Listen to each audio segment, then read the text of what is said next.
ಕೃಷ್ಣ.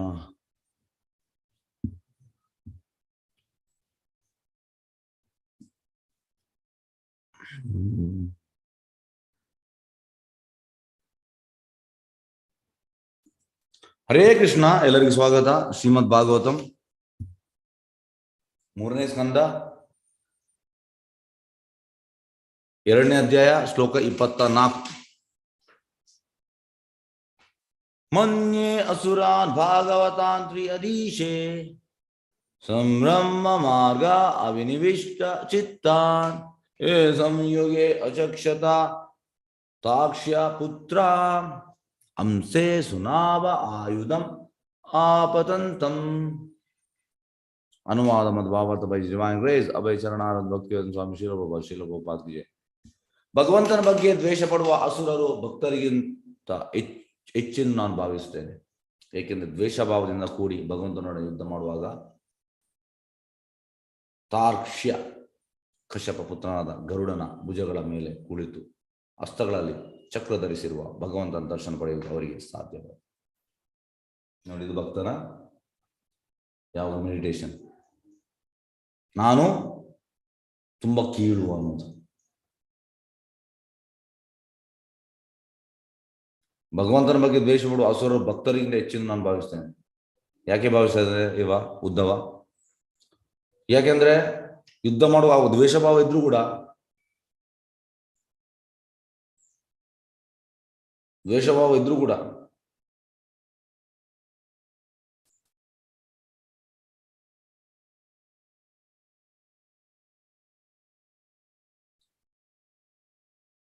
ಅವರು ಕೃಷ್ಣನ್ ನೋಡ್ತಾ ನೋಡಿ, ತಾಕ್ಷ್ಯ ಪುತ್ರನಾದ ಗರುಡನ ಭುಜಗಳ ಮೇಲೆ ಕುಳಿತು ಹಸ್ತಗಳಲ್ಲಿ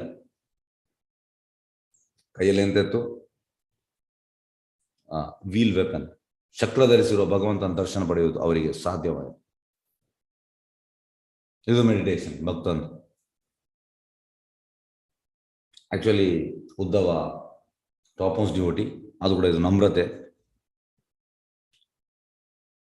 ಭಾವಿಸ್ತೇನೆ. ಎಸ್, ದ್ವೇಷಭಾವದಿಂದ ಕೂಡಿ ಭಗವಂತನನ್ನು ಯುದ್ಧ ಮಾಡುವಾಗ ತಾಕ್ಷ್ಯ ಪುತ್ರನಾದ ಗರುಡನ ಭುಜಗಳ ಮೇಲೆ ಕುಳಿತ ಹಸ್ತಗಳಲ್ಲಿ ಚಕ್ರ ಧರಿಸಿ ಭಗವಂತನ ದರ್ಶನ ಪಡೆಯುವ ಅವರಿಗೆ ಸಾಧ್ಯವಾಯಿತು. ನೋಡಿ, ಅವರಿಗೆ ದರ್ಶನ ಸಿಕ್ತು. ಈಗ ಭಾವಾರ್ಥಕ್ಕೆ ಹೋಗುವ. ಭಗವಂತನೊಂದಿಗೆ ಮುಖಾಮುಖ ಹೋರಾಟ ನಡೆಸಿದ ಅಸುರರಿಗೆ ಭಗವಂತನು ಅವರನ್ನು ವಧಿಸಿದರಿಂದ ಮೋಕ್ಷ ಸಿಕ್ಕಿತು. ನೋಡಿ, ಅವರಿಗೆ ಮೋಕ್ಷ ಸಿಕ್ಕಿತು. ಹಾಗಾಗಿ ಅಲ್ಲಿ ಅರ್ಜುನ ಹೇಳ್ತಾನೆ, ಎಲ್ಲ ಸೈನಿಕರ ಸತ್ರ ಪಾಪ ಹಿಡಿತದೆ. ಎಂತ ಪಾಪ ಹಿಡಿತದೆ? ಪಾಪ ಅಲ್ಲ, ಭೂಭಾರ ಕಡಿಮೆ ಆಯ್ತು. ಮತ್ತೆ ಎಲ್ಲರೂ ಇಲ್ಲದೆ ಅವರು ಒಂದು ವೇಳೆ ಆ ರೀತಿ ಇಲ್ಲದಿದ್ರೆ ಮತ್ತೆ ಅವರು ಹುಟ್ಟು ಸಾವು ಇರದಿತ್ತು. ಆದ್ರೆ ಭಗವಂತನ ನೋಡಿ ಅವರವರ ಪ್ರಾಣವನ್ನು ಬಿಟ್ಟ ಕಾರಣ ಅವರಿಗೆ ಎಂತಾಯ್ತು? ಮುಖಾಮುಖಿ ನೋಡಿ ಹೋರಾಟ ನಡೆಸಿದ ಅಸುರರಿಗೆ ಭಗವಂತನು ಅವರನ್ನು ವಧಿಸೋದ್ರಿಂದ ಮೋಕ್ಷ ಸಿಕ್ಕಿತು. ಅಸುರರಿಗೆ ಅವರು ಭಕ್ತರೆಂಬ ಕಾರಣಕ್ಕಾಗಿ ಮೋಕ್ಷ ದೊರೆತದಲ್ಲ. ನೋಡಿ, ಆ ಕಾರಣಕ್ಕಲ್ಲ, ಭಗವಂತನ ನಿರ್ವಾಜ ಕರುಣೆಯಿಂದ ಅವರಿಗೆ ಮೋಕ್ಷ ಸಿಕ್ಕಿತು. ಕಾಸ್ಲೆಸ್ ಮರ್ಸಿ ಭಗವಂತನೊಂದಿಗೆ ಹೇಗಾದರೂ ಅಲ್ಪ ಸ್ವಲ್ಪ ಸಂಪರ್ಕ ಹೊಂದಿದವರು ಮೋಕ್ಷದ ಹಂತದವರೆಗೆ ಭಗವಂತ ಅತಿಶಯ ಗುಣದಿಂದಾಗಿ ಬಹಳ ಪ್ರಯೋಜನ ಪಡೆಯುತ್ತಾರೆ. ಅಂದ್ರೆ ಇದು ನೋಡಿ, ಜಸ್ಟ್ ಅವರು ದ್ವೇಷ ಭಾವನೆಯಲ್ಲಿದ್ರು, ಆದರೆ ಭಗವಂತನ ನೋಡಿ ಅವ್ರು ಸತ್ತ ಕಾರಣ ಅವರಿಗೆ ಇಂಥ ವ್ಯವಸ್ಥೆ ಇತ್ತಂತೆ. ಭಗವಂತನ ಎಷ್ಟು ಕರುಣಾಮಯಿ ಎಂದರೆ ತನ್ನ ಶತ್ರುಗಳಿಗೂ ಮೋಕ್ಷ ನೀಡುತ್ತಾನೆ. ನೋಡಿ, ಇದು ಭಗವಂತ. ಕೆಲವರೆಲ್ಲ ಹೇಳ್ತಾರೆ ಭಗವಂತ ನಿಮಗೆ ಭಕ್ತರಿಗೆ ಪಾರ್ಸಲಿಟಿ ಮಾಡ್ತಾನೆ, ನಮಗೆಲ್ಲ ಮಾಡುವುದಿಲ್ಲ ಅಂತ. ಭಗವಂತ ಯಾರು ಸಮೋಹಂ ಸರ್ವಭೂತೇಶ್ ನಮೇ ದ್ವೇಷ ಅಷ್ಟೇ ಅಂದ್ರೆ ಯಾರ ಮೇಲೆ ಕೂಡ ದ್ವೇಷ ಅಲ್ಲ, ಎಲ್ಲರನ್ನೂ ಒಂದೇ ರೀತಿ ಕಾಣುವಂಥದ್ದು. ನೋಡಿ, ಇಲ್ಲದ್ರೆ ಇವರಿಗೆ ಶತ್ರುಗಳಿಗೆ ಮೋಕ್ಷ ನೀಡುವುದು ನೀವು ಎಣಿಸಿ ಎಷ್ಟು ಅವ ಕರುಣಾಮಯಿ ಭಗವಂತ. ಏಕೆಂದ್ರೆ ಅವರು ಅವನೊಂದಿಗೆ ಸಂಪರ್ಕ ಹೊಂದಿರುತ್ತಾರೆ. ತಮ್ಮ ಹೆಗೆತನದ ಭಾವನೆಗಳಿಂದಾಗಿ ಪರೋಕ್ಷವಾಗಿ ಅವರು ಭಗವಂತನಲ್ಲಿ ಮಗ್ನರಾಗಿರುತ್ತಾರೆ. ಅಂದ್ರೆ ಟೋಟಲಿ ಕೃಷ್ಣನ್ ಹೇಗೆ ಕೊಡುವಂತ ಈ ಕಂಸ ಅದೇ ಯೋಚನೆ ಇತ್ತು, ಅವನು ಮಗ್ನವಾಗಿದ್ದ. ಆದ್ರೆ ಅದು ಒಳ್ಳೆಯ ಅಲ್ಲ. ಕೃಷ್ಣ ಆಕ್ಚುಲಿ ಅದು ಕೂಡ ಕೃಷ್ಣ ಎಲ್ಲಿದ್ದಾನೆ, ಕೃಷ್ಣ ಕೊಲ್ಬೇಕಂತ ಕೃಷ್ಣ ಉಂಟು. ಆದ್ರೆ ಅದು ಫೇವರೇಬಲ್ ಅಲ್ಲ. ಮಗ್ನರಾಗಿರುತ್ತಾರೆ. ವಾಸ್ತವವಾಗಿ ಅಸುರರು ಎಂದಿಗೂ ಶುದ್ಧ ಭಕ್ತರಿಗೆ ಸರಸಮಾನ. ಶುದ್ಧ ಭಕ್ತರಿಗೆ ಈಕ್ವಲ್ ಅಲ್ಲ ಯಾರು? ಅಸುರರು. ಆದರೆ ವಿರಾಭಾವದಿಂದ ಉದ್ಧವನು ಹಾಗೆ ಯೋಚಿಸಿದ್ದ. ಈಗ ಉದ್ಧವ ವಿಪ್ರಲಂಬ ಭಾವದಲ್ಲಿದ್ದಾನೆ, ಸಪರೇಷನ್ ಕೃಷ್ಣನೊಟ್ಟಿಗೆ. ಆಗ ಈ ರೀತಿ ಯೋಚನೆ ಮಾಡ್ತಾ ಇದ್ದಾನೆ.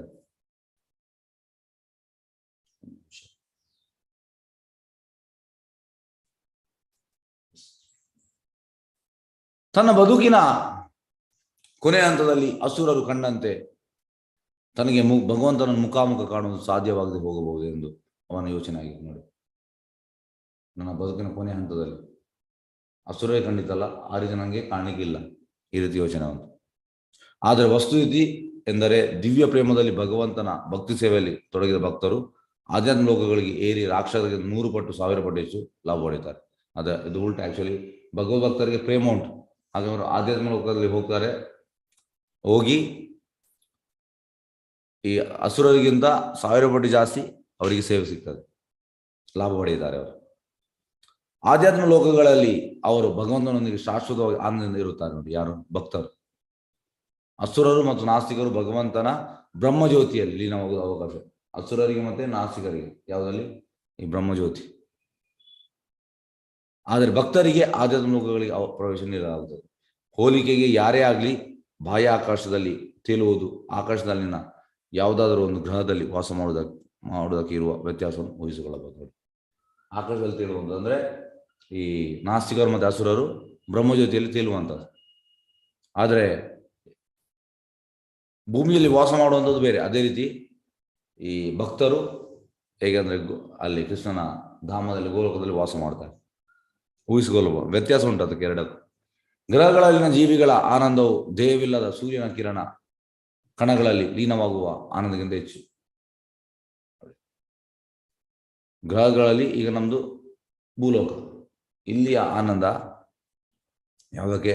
ದೇಹವಿಲ್ಲದ ಸೂರ್ಯನ ಕಿರಣ ಕಣಗಳಲ್ಲಿ ಲೀನವಾಗುವ, ಅಂದರೆ ಮಾಯಾವಾದಿಗಳಿಗೆ ನಿರಾಕಾರವಾದಿಗಳಿಗೆ ಭಗವಂತನಲ್ಲಿ ಒಂದಾಗಲಿಕ್ಕೆ ಇಚ್ಛೆ, ಸಾಯುಜ್ಯ ಮೋಕ್ಷ ಹೈಯೆಸ್ಟ್ ಅಂತೆ. ನೋಡಿ, ಗ್ರಹಗಳಲ್ಲಿನ ಜೀವಿಗಳ ಆನಂದವು ದೇಹವಿಲ್ಲದ ಸೂರ್ಯನ ಕಿರಣ ಕಣಗಳಲ್ಲಿ ಲೀನವಾಗುವವರ ಆನಂದ ಹೆಚ್ಚಿರೋದು. ಆದ್ದರಿಂದ ನಿರಾಕಾರವಾದಿಗಳಿಗೆ ಭಗವಂತನ ದ್ವೇಷಗಳಿಗಿಂತ ಹೆಚ್ಚಿನ ಅನುಗ್ರಹವಿಲ್ಲ, ಜಾಸ್ತಿ ಇಲ್ಲ ಅವರಿಗೆ ಅನುಗ್ರಹ. ಅವರಿಬ್ಬರು ಆಧ್ಯಾತ್ಮ ಮೋಕ್ಷದ ಒಂದೇ ಮಟ್ಟದಲ್ಲಿ ಇರುತ್ತಾರೆ. ಶ್ಲೋಕ 25ಕ್ಕೆ ಹೋಗುವ. ಹರೇ ಕೃಷ್ಣ.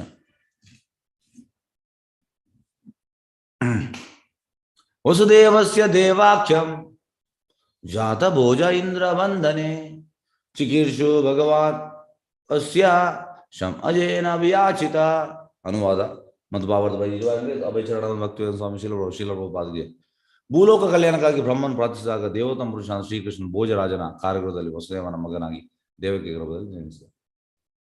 ಅಂದರೆ ಬ್ರಹ್ಮನ ಪ್ರಾರ್ಥನೆ ನಂತರ ಕೃಷ್ಣ ಹುಟ್ಟುವಂಥದ್ದು. ನೀವು ಎಣಿಸಿ, ಬ್ರಹ್ಮ ಮಾಮೂಲಿ ಜನ ಅಲ್ಲ, ಬ್ರಹ್ಮ ಶುದ್ಧ ಭಕ್ತ. ಹಾಗಾಗಿ ದೇವೋತ್ತಮ ಪುರುಷನಾದ ಶ್ರೀಕೃಷ್ಣನು ಭೋಜರಾಜನ ಕಾರ್ಯದ ವಸುದೇವನ ಮಗನಾಗಿ ದೇವಕಿ ಗರ್ಭದಲ್ಲಿ ಜನಿಸಿದ. ಯಾಕೆ? ಭೂಲೋಕ ಕಲ್ಯಾಣಕ್ಕಾಗಿ ಬ್ರಹ್ಮನ ಪ್ರಾರ್ಥನೆಯಿಂದಾಗಿ.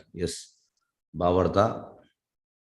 ಭಗವಾನ್ ಶ್ರೀಕೃಷ್ಣನ ಅವತಾರ ಮತ್ತು ಅಂತರ್ಧಾನ ಲೀಲೆಗಳಲ್ಲಿ ವ್ಯತ್ಯಾಸವಿಲ್ಲವಾದರೂ ಭಗವದ್ಭಕ್ತರು ಸಾಮಾನ್ಯವಾಗಿ ಅವನ ಅಂತರ್ಧಾನದ ವಿಷಯ ಕುರಿತು ಚರ್ಚಿಸಿದರು. ಭಕ್ತರು ಯಾರು ಕೂಡ ಭಗವಂತ ಹೇಗೆ ಅವನ ಅಂತರ್ಧಾನ ಮಾಡಿದ ಅದರ ಬಗ್ಗೆ ಕೇಳುವುದಿಲ್ಲ, ಯಾರು ಚರ್ಚಿಸುವುದಿಲ್ಲ. ಭಗವಂತನ ಅವತಾರ ಬಗ್ಗೆ ಚರ್ಚಿಸಿದ್ದಾರೆ, ಆದರೆ ಇದು ಅಂತರ್ಧಾನದ ಬಗ್ಗೆ ಚರ್ಚಿಸಿದರು. ವಿದುರನು ಕೃಷ್ಣ ಕಥೆಗೆ ಅಥವಾ ಭಗವಾನ್ ಶ್ರೀಕೃಷ್ಣನ ಇತಿಹಾಸಕ್ಕೆ ಸಂಬಂಧಿಸಿದ ವಿಷಯ ನಿರೂಪಿಸುವಂತೆ ಉದ್ಧವರನ್ನು ಕೇಳುವ ಮೂಲಕ ಪರೋಕ್ಷವಾಗಿ ಭಗವಂತನ ಅಂತರ್ಧಾನದ ಪ್ರಸಂಗವನ್ನು ಪ್ರಸ್ತಾಪಿಸಿದ. ವಿದುರ ಎಂತ ಮಾಡ್ತಾನೆ?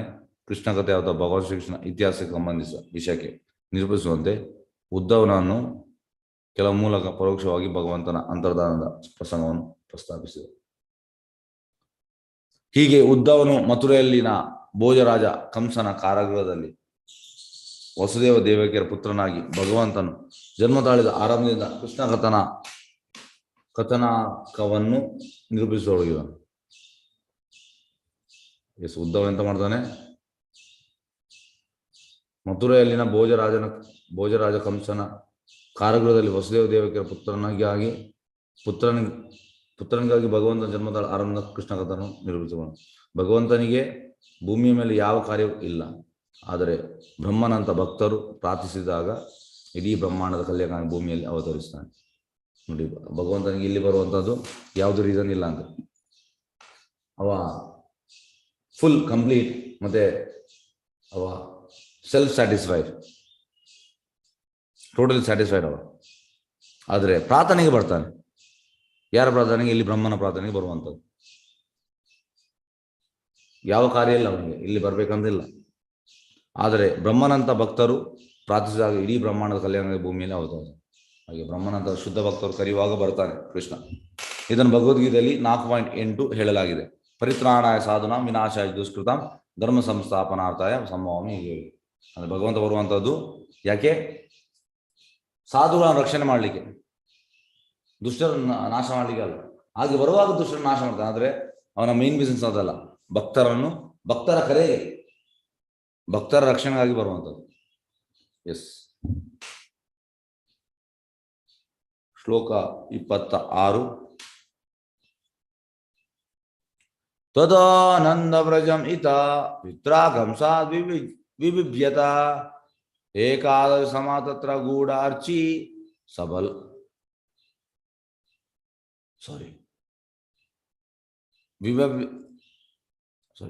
ತಥಾನಂದ ವ್ರಜಂ ಇತ ಪಿತ್ರಾಗಂಸಾದ್ ವಿಬಿಭ್ಯತ ಏಕಾದಶ ಸಮಾತತ್ರ ಗೂಢಾರ್ಚಿ ಸಫಲ ಅವಸತ್.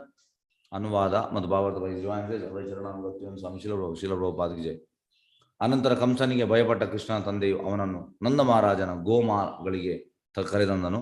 ಅಲ್ಲಿ ಅವನು ತನ್ನ ಅಣ್ಣ ಬಲದೇವನೊಂದಿಗೆ ಬೂದಿ ಮುಚ್ಚಿದ ಕೆಂಡದಂತೆ 11 ವರ್ಷ ವಾಸಿಸಿದ.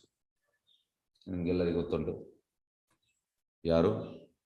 ವಸುದೇವ ಎಲ್ಲಿಗೆ ತರುವಂಥದ್ದು? ಕೃಷ್ಣನ ತಂದೆ ನಂದ ಮಹಾರಾಜನ ಮನೆಗೆ ತರುವಂಥ ಕೃಷ್ಣ. ಅಲ್ಲಿ ಎಂದಾಯಿತು? ಬಲದೇವನೊಂದಿಗೆ, ಬಲರಾಮನೊಟ್ಟಿಗೆ ಅವರು 11 ವರ್ಷ ಅಲ್ಲಿ ಅವರ ಪಾಸ್ಟ್ ಟೈಮ್ಸ್ ಲೀಲೆಯನ್ನು ಮಾಡಿದರು. ಎಲ್ಲಿ? ವೃಂದಾವನದಲ್ಲಿ. ಎಸ್. ಭಾವಾರ್ಥ. ಅವತರಿಸಿದ ಕೂಡಲೇ ಕೃಷ್ಣನನ್ನು ಕೊಲ್ಲಬೇಕೆನ್ನುವ ಕಂಸ ನಿರ್ಧಾರಕ್ಕೆ ಎದರಿ ವಸುದೇವನು ಭಗವಂತನನ್ನು ನಂದ ಮಹಾರಾಜನ ಮನೆಗೆ ಕಳುಹಿಸುವ ಅಗತ್ಯವಿರಲಿಲ್ಲ.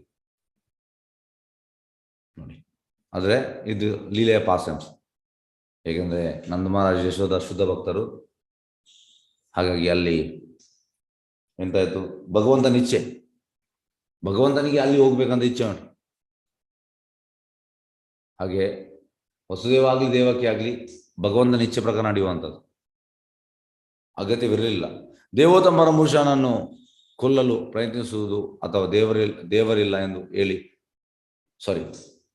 ದೇವೋತ್ತಮ ಪರಮಪುರುಷನನ್ನು ಕೊಲ್ಲಲು ಪ್ರಯತ್ನಿಸುವುದು ಅಥವಾ ದೇವರಿಲ್ಲ ಎಂದು ಎಲ್ಲ ರೀತಿಯಿಂದಲೂ ಸಿದ್ಧ ಮಾಡಲು ಯತ್ನಿಸುವುದು ಅಥವಾ ಕೃಷ್ಣ ದೇವರಲ್ಲ, ಒಬ್ಬ ಸಾಮಾನ್ಯ ಮನುಷ್ಯ ಎಂದು ಹೇಳುವುದು, ಇದೇ ಅಸುರರ ಕೆಲಸ.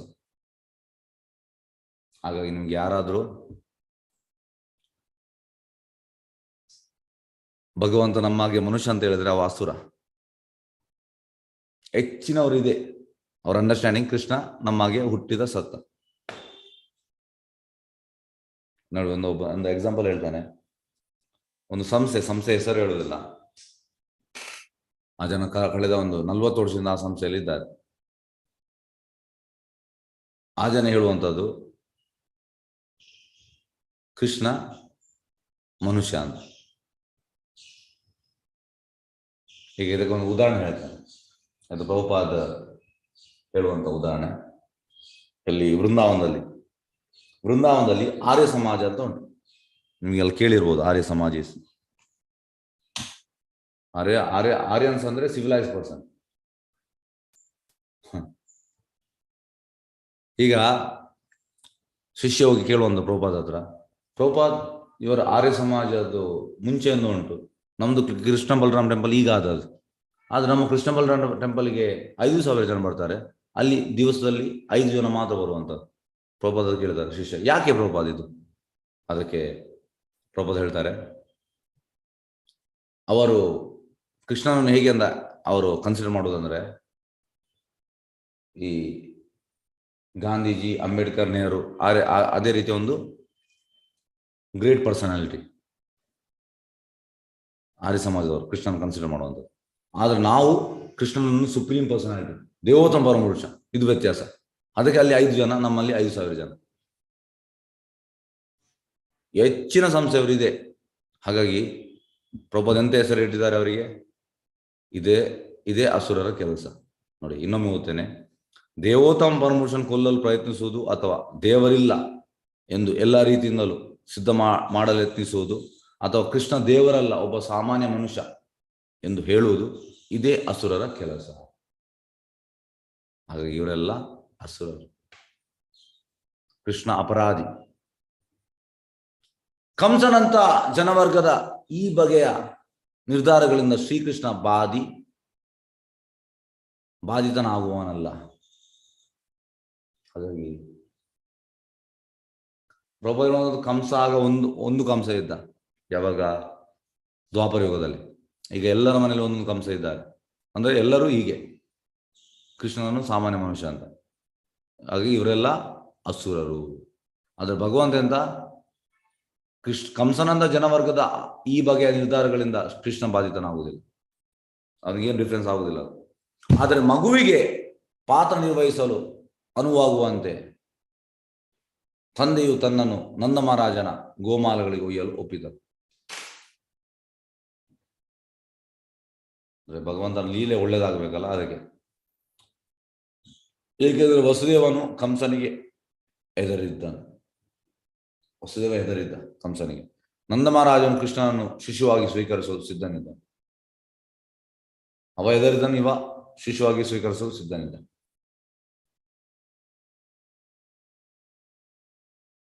ಯಶೋಧ ಮಾಯಿಯು ಅವನ ಬಾಲಲೀಲೆಗಳನ್ನು ಕಂಡು ಆನಂದಿಸಬೇಕಿತ್ತು. ಅಂದ್ರೆ ಇದು ಲೀಲೆ ಪಾಸ್ಟ್ ಟೈಮ್ಸ್. ಇದು ಭಗವಂತನ ಪಾಸ್ಟ್ ಟೈಮ್ಸ್ ಅಂತ. ಯಶೋಧ ಮಾಯಿ ಆನಂದ ಪಡಬೇಕು. ಹೀಗೆ ಪ್ರತಿಯೊಬ್ಬರ ಇಚ್ಛಾ ಪೂರ್ತಿಗಾಗಿ ಕಂಸನ ಕಾರಾಗೃಹದಲ್ಲಿ ಅವತಾರವೆತ್ತಿದ ಕೂಡಲೇ ಅವನನ್ನು ಮಥುರೆಯಿಂದ ಬೃಂದಾವನಕ್ಕೆ ಕರೆದೊಯ್ಯಲಾಯಿತು. ಹೇಗಂದ್ರೆ ನಮ್ಗೆ ಆಗ್ತದೆ, ಕೃಷ್ಣ ಅಲ್ಲೇ ಇರಬೇಕಿತ್ತು. ಆದ್ರೆ ಇದು ಪಾಸ್ಟ್ ಟೈಮ್ಸ್ ಆಗ್ಬೇಕಲ್ಲ. ಯಶೋಧಾನಂದ ಮಹಾರಾಜ್ ಎಲ್ಲ ಅವ್ರು ಮಾಮೂಲಿ ಜನ ಅಲ್ಲ. ಅವ್ರು ಅದಕ್ಕೆ ಎಷ್ಟು ಪುಣ್ಯ ಮಾಡಿರ್ಬೇಕು ನೀವೆಣಿಸಿ, ತುಂಬಾ. ಹಾಗಾಗಿ ಭಗವಂತನ ಲೀಲೆ ಆಗ್ಲಿಕ್ಕೆ ಇದೆಲ್ಲ ಆಗುವಂಥದ್ದು. ಅಲ್ಲಿ ಕೃಷ್ಣ 11 ವರ್ಷ ಇದ್ದು ತನ್ನ ಪ್ರಥಮ ವಿಸ್ತರಣೆಯಾದ ಅಣ್ಣ ಬಲರಾಮನೊಂದಿಗೆ ಶೈಶವ, ಬಾಲ್ಯ ಮತ್ತು ತಾರುಣ್ಯದ ಸಕಲ ಆಕರ್ಷಕ ಲೀಲೆಯನ್ನು ಮುಗಿಸಿದ. ಭಗವಂತ ಮೊದಲ 11 ವರ್ಷ ಬೃಂದಾವನದಲ್ಲಿರ್ತಾನೆ, ಮತ್ತೆ ಅಕ್ರೂರ ಬಂದವನನ್ನು ಮಥುರೆ ಕೊಂಡೋಗ್ತಾನೆ. ಕೃಷ್ಣನನ್ನು ಕಂಸನ ಕ್ರೋಧದಿಂದ ರಕ್ಷಿಸುವ ವಸುದೇವನ ಆಲೋಚನೆಯು ದಿವ್ಯ ಸಂಬಂಧದ ಒಂದು ಭಾಗ. ಕೃಷ್ಣನು ಕಂಸನ ಕ್ರೋಧದಿಂದ ರಕ್ಷಿಸುವ ವಸುದೇವನ ಆಲೋಚನೆ, ಅದು ಕೂಡ ದಿವ್ಯ ಸಂಬಂಧದ ಭಾಗ.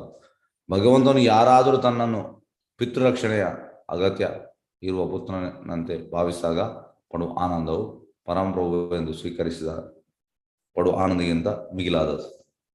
ನೋಡಿ, ಈಗ ನಾರಾಯಣ ಫಾರ್ಮ್ ಅಲ್ಲಿ ಪರಮಪ್ರಭು ಅಂತ, ಆದರೆ ಕೃಷ್ಣ ಫಾರ್ಮ್ ಅಲ್ಲಿ ಯಶೋಧ ಎಲ್ಲ ಮಗನಾಗಿ. ಹಾಗೆಯೇ ಈ ಮಗನಾಗಿ ಸಿಗುವ ಆನಂದವು ಇದಕ್ಕಿಂತ ಜಾಸ್ತಿ ಅಂತೆ. ಯಾವುದು? ನಾರಾಯಣ ಫಾರ್ಮ್ ದೂರದಲ್ಲಿ, ಡಿಸ್ಟೆನ್ಸ್ ಉಂಟಲ್ಲಿ. ಪರಮಪ್ರಭು ಅಂತ ಅಂದ್ರೆ ಅಲ್ಲಿ ಕೃಷ್ಣ ದೇವೋತ್ತಮ ಪರಮಪುರುಷ, ನಾವು ಡಿಸ್ಟೆನ್ಸ್ ಮೇಂಟೈನ್ ಮಾಡ್ತೇವೆ ದೂರದಲ್ಲಿ. ಎಸ್, ನಾವು ಅಡ್ಡ ಬೀಳ್ತೇವೆ, ವೈಕುಂಠ ನಾರಾಯಣ.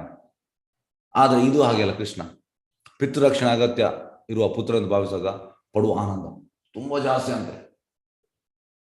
ಅವನು ಪ್ರತಿಯೊಬ್ಬರ ತಂದೆ, ಅವನು ಪ್ರತಿಯೊಬ್ಬರನ್ನು ರಕ್ಷಿಸುತ್ತಾನೆ. ಭಗವಂತನು ತಮ್ಮ ಪೋಷಣೆ ಪಾಲನೆಗಳಿಂದ ರಕ್ಷಿಸಬೇಕು ಎಂದು ಭಕ್ತರು ಭಾವಿಸಿದಾಗ ಅದು ಭಗವಂತನಿಗೆ ದಿವ್ಯ ಸಂತೋಷ ಕೊಡುತ್ತದೆ. ಅಂದ್ರೆ ಇದು ಭಾವವೇ ಬೇರೆ. ಎಸ್, ಕೃಷ್ಣನಿಗೆ ಹೇಗೆ ಯಶೋದೆ ಕೃಷ್ಣನಿಗೆ ಊಟ ಕೊಡುವಾಗ ಬಿಸಿ ಕೊಡುವುದಿಲ್ಲ, ಅಂದ್ರೆ ಇಲ್ಲ ನನ್ನ ಮಗುವಿದು ನಾಲಿಗೆ ಇದಾಗ್ತದೆ ಅಂತ. ಕೃಷ್ಣ ಇಡೀ ಬೆಂಕಿಯನ್ನು ಸೋಲ ಮಾಡ್ತಾನೆ, ಎಷ್ಟು ಬಿಸಿ ಕೊಟ್ಟರು ಕೂಡ ತಿನ್ಬೋದು ಅವನಿಗೆ. ಆದ್ರೆ ಅವಳ ಯೋಚನೆ ಅದು, ಅಂದ್ರೆ ಕೃಷ್ಣನ ಮಗು, ಅವನ ಈ ನಾಲಿಗೆ ಅದು ಸುಟ್ಟು ಹೋಗ್ತದೆ, ಬೇಡ. ಅಂದ್ರೆ ಇದು ಟೋಟಲಿ ರಸವೇ ಬೇರೆ. ಅಕ್ಷರವೇಗನ್ ಭಕ್ತರು ಭಾವಿಸಾಗ ಅದು ಭಗವಂತನಿಗೆ ದಿವ್ಯ ನೋಡಿ, ಇದು ದಿವ್ಯ ಸಂತೋಷ ಕೊಡ್ತದೆ ಭಗವಂತನಿಗೆ. ಹೀಗೆ ವಸುದೇವನು ಕಂಸನ ಭೀತಿಯಿಂದಾಗಿ ಅವನನ್ನು ವೃಂದಾವನಕ್ಕೆ ಕೊಂಡೊಯ್ದಾಗ ಭಗವಾನ್ ಶ್ರೀಕೃಷ್ಣನ ಸಂತೋಷಪಟ್ಟರು. ಈ ಕೊಂಡೋಗುವಾಗ ತುಂಬ ಖುಷಿ ಆಯ್ತು ಕೃಷ್ಣನಿಗೆ. ಅವನಿಗೆ ಕಂಸ ಅಥವಾ ಬೇರೆ ಯಾರೊಬ್ಬರ ಭೀತಿಯೂ ಇರಲಿಲ್ಲ. ಆ್ಯಕ್ಚುಲಿ ಭಗವಂತನಿಗೆ ಅಲ್ಲಿ ಇರ್ಬೋದಿತ್ತು, ಅವನಿಗೆ ಭೀತಿ ಇಲ್ಲ ಕಂಸನ. ಆದರೆ ಇಲ್ಲಿ ಭಗವಂತನ ಶುದ್ಧ ಭಕ್ತರಿದ್ದಾರೆ, ಅವರೊಟ್ಟಿಗೆ ಪಾಸ್ಟ್ ಟೈಮ್ಸ್ ಆಗಬೇಕು, ಅದಕ್ಕೆ ಅವನಿಗೆ ಖುಷಿ ಆಯಿತು. ಆದರೆ ಕಂಸ ಅಥವಾ ಬೇರೆ ಯಾರೊಬ್ಬರ ಭೀತಿ ಇಲ್ಲ ಭಗವಂತನಿಗೆ. ಎಸ್ ಕೃಷ್ಣ ಚೈತನ್ಯ. ಎಸ್.